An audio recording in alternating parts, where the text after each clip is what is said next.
Umulan bumagyo, serbisyong QC walang hinto. Naging puspusan ng pagresponde sa bagyong Karina at Habagat ng lokal na pamahalaan sa pangunguna ni Mayor Joy Belmonte at ng buong QC Disaster Risk Reduction and Management Council kasama ang mga ahensya ng national government. Daan-daang Q citizens ang inilikas sa iba-ibang evacuation centers. Full force naman ang QC sa pamimigay ng serbisyo, relief goods, bigas, groceries at gamot para sa lahat. Kasabay rin ng pamamahagi ng relief operations sa iba-ibang bahagi ng lungsod ang national government. Kabilang dito ang DSWD at sina House Speaker Martin Romualdez, Senator Amy Marcos, Senator Bong Revilla, Senator Robin Padilla at Undersecretary Margie Gutierrez. Katuwang din ng pamahalaan sa pamimigay ang Maginhawa Food Community sa isinagawa nilang community pantry. Namahagi naman ang QC Veterinary Department ng libreng bakuna sa mga nasalantang aso at pusa sa lungsod. Patuloy ang cleanup operation sa lungsod sa pangunguna ng Department of Sanitation and Cleanup Works at QC Engineering Department.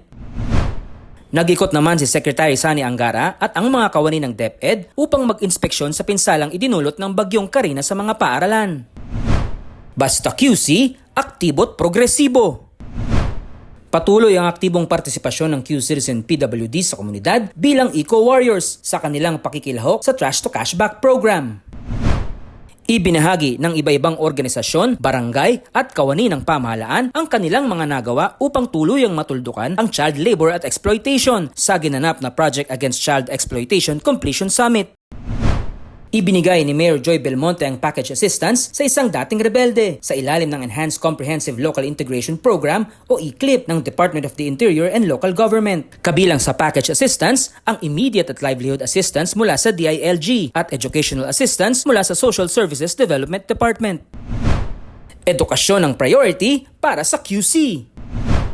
Ipinamahagi ni Mayor Joy Belmonte ang mga school supplies sa mga mag-aaral ng Batasan Hills National High School at New Era High School kasabay ng pagsisimula ng Brigada Eskwela sa lungsod. Nagpulong sina Mayor Joy Belmonte at Attorney Geraldine Acuña Sunshine ng Khan Academy Philippines upang talakayin ang naging resulta ng pilot testing ng Khan Academy platform sa piling paaralan sa QC. Layon ng free online app na Khan Academy na matulungan ang mga mag-aaral sa kanilang tutoring at review sessions sa subjects tulad ng math, science, art and humanities, reading and language at iba pa.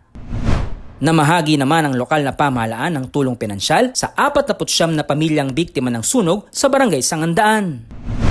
All hands on deck naman ang lokal na pamahalaan para tiyaking matiwasay ang State of the Nation address ni Pangulong Ferdinand Bongbong Marcos Jr. Kabilang rito ang pag-alalay sa isinagawang kilos protesta ng mga progresibong grupo sa kahabaan ng Commonwealth Avenue at Bagong Pilipinas 2024 concert. Agad namang naglinis sa mga kawani ng District 2 Action Office, QC Department of Sanitation and Cleanup Works, Department of Public Works and Highways at Metropolitan Manila Development Authority sa Commonwealth Avenue, Quezon City.